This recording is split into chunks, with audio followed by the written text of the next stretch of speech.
এই যে automatic engine অফের সমস্যা তো এতে আছেই, আগেই বলে দিলাম। তারপরে এর আরও সমস্যা দেখাচ্ছি। দ্বিতীয়, এই এক্সট্রিম গাড়ি গিয়ারে হাজার সমস্যা, একদম ফালতুচোদা গিয়ার। প্রথম কথা, এই যে গিয়ার দেখতে পাচ্ছ, গাড়ির গিয়ার। প্রথম কথা, গাড়ি এই যে গিয়ারের পার্টটা আছে না, এই পার্টটা ঠিক এই পার্টটা এই জায়গাটা খুব ভেঙে যায়, অনেক এক্সট্রিমে ভেঙে গেছে এই নতুন এক্সট্রিমটায়। তোমরা যদি ভেবে থাকো যে খুব ভালো, অ্যাকচুয়ালি দেখতে খুব ভালো হলেও বিল কোয়ালিটি একদম বেকার। এই বিশেষ করে এই জায়গাটা বিল কোয়ালিটি একদম বেকার। এমনি গাড়ির বিল কোয়ালিটি খুব ভালো, খারাপ নয় একদম। তারপরে এর গিয়ারের আসল সমস্যা বলি। প্রথম থেকে যেদিন থেকে নিয়েছি গাড়িটা, তার 1-2 দিন পর থেকে সমস্যা শুরু হয়েছে। ফার্স্ট সার্ভিস হয়ে গেছে, তো শোরুম থেকে সার্ভিস সেন্টার থেকে বললো এটা হিরোর কমন প্রবলেম গিয়ারে। প্রথম কথা, তুমি গিয়ার তুলতে পারবে, ক্লাচ প্রেস করে গিয়ার খুব ভালোভাবে মুড়ি তুলতে পারবে, স্মুথলি উঠে যাবে গিয়ার। কিন্তু যখন নামানোর সময় তখন গিয়ার নামতেই চাইবে না। কীভাবে এবার বলি, তুমি প্রথম 5 গিয়ারে গাড়ি নিয়ে যাচ্ছ, 50-60 স্পিডে যাচ্ছ। এবার তুমি যখন সামনে স্পিড ব্রেকার পড়লো, জোরে ব্রেক মারলে, ব্রেক মারার পরে গাড়ি দাঁড়ালো, তোমার কি তুমি পরপর করে গিয়ারটাকে নামাবে? তো 2-এ নামাতে আসবে, কিন্তু পরপর গিয়ার নামবেই না। এই 5 থেকে একবার 4-এ নামবে, 4-এ নামার পর গিয়ার ফলস খাবে, আর তোমার গিয়ারই নামবে না। তখন তোমাকে কী করতে হবে, যে ক্লাচ আছে, ক্লাচটাকে একবার প্রেস করে আবার ছেড়ে দিতে হবে, দিয়ে একটা করে গিয়ার নামবে। মানে তুমি যতবার গিয়ার নামাতে চাইবে, সবসময় হয় না কিন্তু বেশিরভাগ সময় তোমাকে বারবার এই ক্লাচটাকে বারবার প্রেস করতে হবে, তবে তোমার গিয়ার নামবে। মানে একটা করে গিয়ার নামাতে হবে, একবার করে ক্লাচ প্রেস করতে হবে। ক্লাচ না চাপলে গিয়ার নামবে না। এই বালচোদা বাইকের এমন সিস্টেম, সত্যি বলছি, এমন ফালতুচোদা বাইক। মানে গাড়ি ঠিক রানিং অবস্থায়, নর্মাল অবস্থাতে গিয়ার তো নামাতেই পারবে না। ঠিক 50-60 স্পিডে যাচ্ছ তুমি, সামনে স্পিড ব্রেকার পড়লো বা সামনে জ্যামে দাঁড়িয়ে আছো, তুই 5 গিয়ার থেকে 4 গিয়ারে নামাতে আসবে, প্রথমবার নেমে যাবে। তারপরে যখন 3-এ নামাতে আসবে, আর গাড়ি নামবে না, গিয়ার নামবে না। আবার তোমার ক্লাচটা প্রেস করে ছাড়তে হবে, তবে তোমাকে 3-এ নামবে। তারপর আবার 2-এ নামবে না। 2-এ নামাতে গেলে তোমাকে আবার ক্লাচ প্রেস করে 2-এ নামাতে হবে। এই হচ্ছে গিয়ার। তারপরে যদি তুমি নিউট্রাল করতে চাও, তো নিউট্রাল তো হবেই নয়, বললাম। সব সময় নয়, কিন্তু বেশিরভাগ ক্ষেত্রে গিয়ার তোমাকে নামাতে গেলে বারবার ক্লাচ চেপে তোমার গিয়ার নামাতে হবে। প্রথম 5 থেকে 4-এ নেমে গেলে ভালো কথা, তারপরে আর গিয়ার নামবে না। তোমাকে আবার ক্লাচটা ছাড়তে হবে, আবার চাপতে হবে, তবে তোমার গিয়ার 4-এ নামবে। তারপর আবার ক্লাচ চেপে ছেড়ে দিতে হবে, তারপর 3-এ নামবে। এইভাবে তোমাকে গিয়ার নামাতে হবে। এতক্ষণ বললাম গিয়ার নামানোর সমস্যাগুলো। এবার বলি গিয়ারে আরও একটা সমস্যা আছে। কী সমস্যা শুধু একবার দেখে নাও। হঠাৎ করে তুমি গাড়িটা 5 গিয়ারে নিয়ে যাচ্ছ, রানিংয়ে কুইক গিয়ার শিফট করছো, গাড়িটা 50-60-70-এ নিয়ে যাচ্ছ, গাড়িটাকে খুব ভালো স্মুথলি যাবে, এতে কোনো সমস্যা নেই। হঠাৎ করে গাড়িটা 5 গিয়ার থেকে ডাইরেক্ট নিউট্রালে চলে আসবে, হঠাৎ করে, কোনো ব্যাপার নেই। হালকা ঝাঁকুনি, যখন জোরের ঝাঁকুনি হবে বা নর্মাল টাইমে, হঠাৎ করে গাড়িটা 5 গিয়ার থেকে ডাইরেক্ট নিউট্রালে চলে আসবে। আবার তোমার ক্লাচ চেপে 1-2-3-4, মানে 2-3-4-5-এ আবার তোমার গিয়ার তুলতে হবে। আবার কোনো সময় অটোমেটিক নিউট্রাল থেকে 5 গিয়ারে চলে যায়। মানে হচ্ছে গিয়ারের সমস্যা, ভাবতে পারছো? এই বালের গাড়ির হাজার সমস্যা, মানে ভাবতে পারবে না তোমরা। তা নেওয়ার আগে 10বার চিন্তা করবে। এই তো গেল এর গিয়ারের সমস্যাগুলো বললাম, একদম ফালতুচোদা গিয়ার। এবারে একটা সমস্যা বলি, এর ক্লাচ। এই যে দেখতে পাচ্ছ, এই হচ্ছে গাড়ির ক্লাচ। নর্মাল গাড়ির যে ক্লাচ হয়, নর্মাল গাড়ির মতো ঠিকই আছে, কিন্তু এর ক্লাচটা একটু ডিফারেন্ট সিস্টেম। তোমাদের আগেই বলেছি না, এর অটোমেটিক ইঞ্জিন অফের সমস্যাটা। প্রথম 2-3 দিন বা 3-4 দিন হবে এরকম চালিয়েছিলাম, চালানোর পরে অটোমেটিক ইঞ্জিন অফের সমস্যা এসে গেছে। তো সার্ভিস সেন্টারে ফার্স্ট সার্ভিস করানো, বললাম যা হোক ফার্স্ট সার্ভিস করার সময় নিয়ে যাবো। তাই ফার্স্ট সার্ভিস করানোর সময় গাড়িটা সার্ভিস সেন্টারে নিয়ে গেলাম। তারা প্রথমে ল্যাপটপে এই তারটা, এখানে তার আছে, এই দেখো এই তারটা ওরা ল্যাপটপে লাগাবে।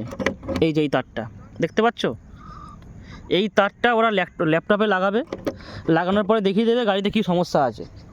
তো ল্যাপটপে লাগানোর পরে আমার সামনেই দেখাচ্ছে ইঞ্জিন ক্র্যাঙ্কশাফট প্রবলেম, রিপ্লেস ইট, এরকমভাবে একটা অপশান দেখাচ্ছে ওদের ল্যাপটপে।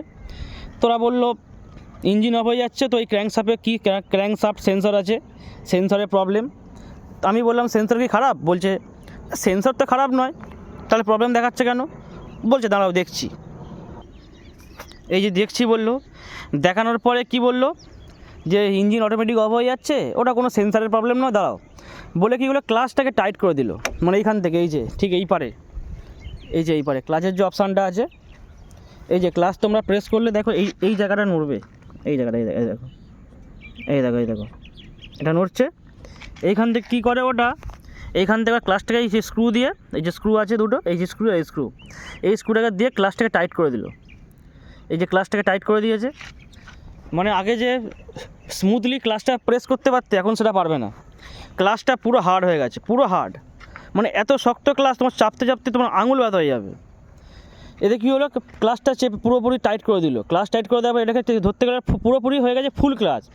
মানে তোমাকে গাড়ি চালাতে গেলে পুরো ফুল ক্লাচটা ক্লাচের প্রায় 95% ছেড়ে দিতে হবে, তবে তোমার গাড়ি যাবে।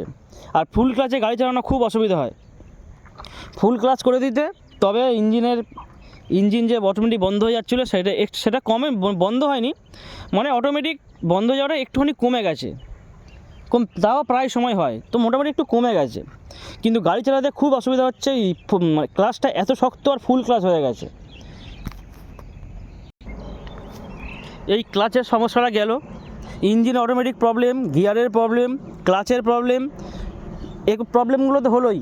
তোমাদের আরও একটা প্রবলেম দেখাচ্ছি, কীভাবে হিরো আমাদের পাবলিককে চুতিয়া বানাচ্ছে দেখো শুধু খালি। ডুয়েল চ্যানেল এবিএস, যে সামনে এবিএস, পেছনে এবিএস দিয়েছে, ডুয়েল চ্যানেল এবিএস গাড়িটাতে। তোমাদের কি মনে হয় ডুয়েল চ্যানেল এবিএস দিয়েছে মানে ব্রেকিং মানে পুরো টপ লেভেলের হবে, চাকার লক হবেই না? ডুয়েল চ্যানেল এবিএসে দিয়েছে মানে চাকার লক হবেই না। সত্যি বলছি, ডুয়েল চ্যানেল এবিএস হোক আর সিঙ্গেল চ্যানেল এবিএস হোক, ভালো রাস্তায় তো নর্মাল চলবেই, কিন্তু উঁচু নিচু রাস্তা বা ইট পাথর ফেলা আছে ওই রাস্তাগুলোতে ডুয়েল চ্যানেল হোক বা সিঙ্গেল চ্যানেল চাকা স্কিড খাবেই। তাই তোমরা সাবধানে গাড়ি ব্রেক করবে। হার্ড ব্রেকিং করলেই গাড়ির চাকা স্কিড খাবেই, হয়তো একটু কম খাবে কিন্তু স্কিড খাবে। এবার তোমাদের স্ক্যামটা দেখাই, চলো। এই যে ডুয়েল চ্যানেল এবিএস দেখতে হবে, ডুয়েল চ্যানেল এবিএস, এই যে ডুয়েল চ্যানেল এবিএস দিয়েছে। পেছনে যে এবিএস এবং ডিস্ক ব্রেকটা দিয়েছে না, তোমাদের মনে হবে কি ডিস্ক ব্রেক আর এবিএস দিয়েছে মানে হেভি ব্রেকিং পাওয়ার হবে। সত্যি বলছি, পেছনের ডিস্ক ব্রেক আর এবিএসের কোনো পাওয়ারই নেই। মানে তুমি যদি শুধু গাড়ি জাস্ট 25 থেকে 30 কিলোমিটার গাড়িটা চালাও, সামনের ব্রেক যদি তুমি ফুল প্রেস করো গাড়ি স্মুথলি দাঁড়িয়ে যাবে, সামনের ব্রেক অনেক পাওয়ার আছে। পেছনের ব্রেকটাতে তুমি যদি ফুল ব্রেক চেপেও দাও, এক ফোঁটাও গাড়িতে ব্রেকে কোনো পাওয়ার নেই, মানে তোমার মনে হবে ব্রেকই ধরেনি চাকাতে। কিন্তু দুটো ব্রেক যদি একসাথে প্রেস করো তো মোটামুটি ভালো একটা ব্রেকিং পাবে। এর থেকে যদি পেছনে পুরোনো এক্সট্রিমে যে পেছনে ড্রাম ব্রেক চালাতাম, ড্রাম ব্রেক আছে আমার বন্ধুত্ব, পুরোনো এক্সট্রিম আছে, ওর পেছনের ব্রেকটাতে যে জাস্ট নর্মালভাবে হাই প্রেসারে ব্রেক প্রেস করি, গাড়ি পুরোপুরি দাঁড়িয়ে যায়, এমনকি চাকা লক হয়ে যায় প্লাস দাঁড়িয়ে যায়। এতে তো মনে হয় গাড়ির চাকা তো দাঁড়াই না, মানে গাড়িটা থামেই না। ধরতে গেলে পেছনের ব্রেকে কোনো পাওয়ারই নেই, পুরো মানে গাড়ির পাওয়ার 20 থেকে 10% পাওয়ার হয়তো পেছনের ব্রেকে আছে, আর বাকি 90% পাওয়ার শুধু সামনের ব্রেকে আছে। সামনের ব্রেক মারলেই তবে তোমার গাড়ি দাঁড়াবে, শুধু যদি বলে পেছনের ব্রেক মেরে আমি গাড়ি দাঁড় করাবো, কোনো দিন পারবে না। কিন্তু তোমার নর্মাল যে গাড়িগুলো আছে ড্রাম ব্রেক পুরোনো এক্সট্রিমটায়, তুমি যদি শুধু পেছনের ড্রাম ব্রেকটা তো জোরে প্রেস করো না, গাড়ি দাঁড়িয়ে যাবে, তোমার এবিএস সামনের ব্রেকের দরকারই পড়বে না। এই হচ্ছে ব্রেকের গল্প।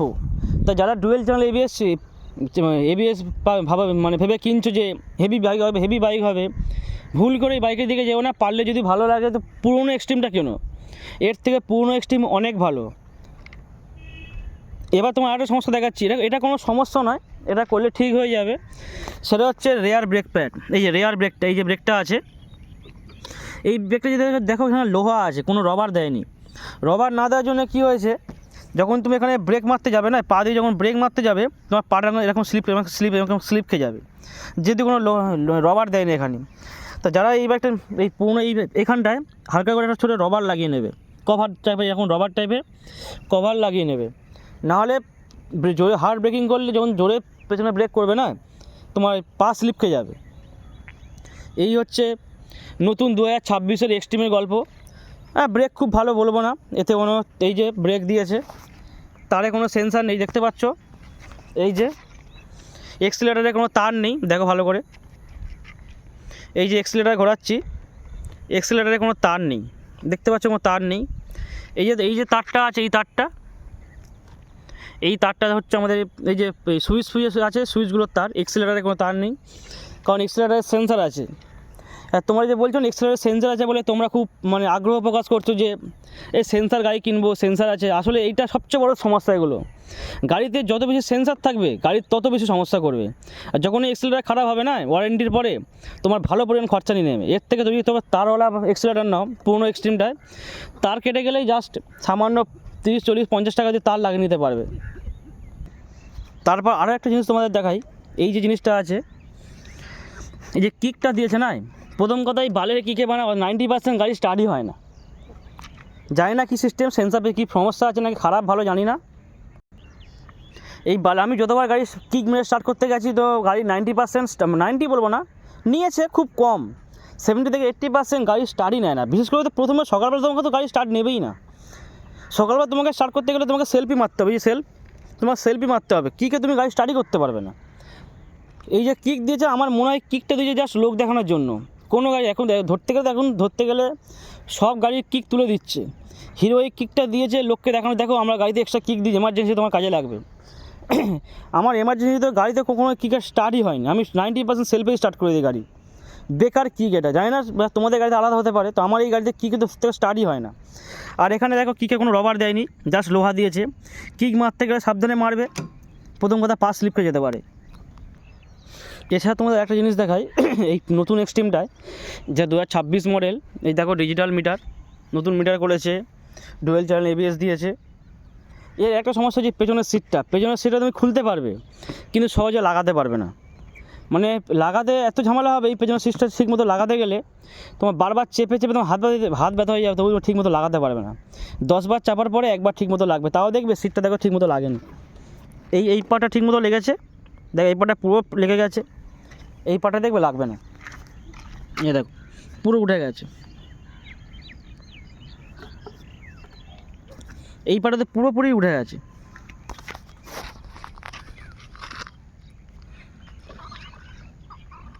তো এই পাটা পুরোপুরি উঠে গেছে, ভেতরে সব জিনিস ছিঁড়ে যায়। দেখো কত ফাঁকা, দেখো ওখান থেকে কত ফাঁকা, দেখো এমন বালের বাইক বানিয়েছে। হাজার সমস্যা গাড়িতে, এর এত যে সমস্যা, যদি জানতাম তাহলে মানে বালের বাইক কিনতাম না। ক্লাচের সমস্যা, গিয়ারের সমস্যা, ব্রেকের সমস্যা, ইঞ্জিনের সমস্যা। ভেবেছিলাম আমি অটোমেটিক ইঞ্জিন অফটা হবে না, এ তো দেখি না, ওই বালের বাইকে অটোমেটিক ইঞ্জিন অফ লেগেই আছে।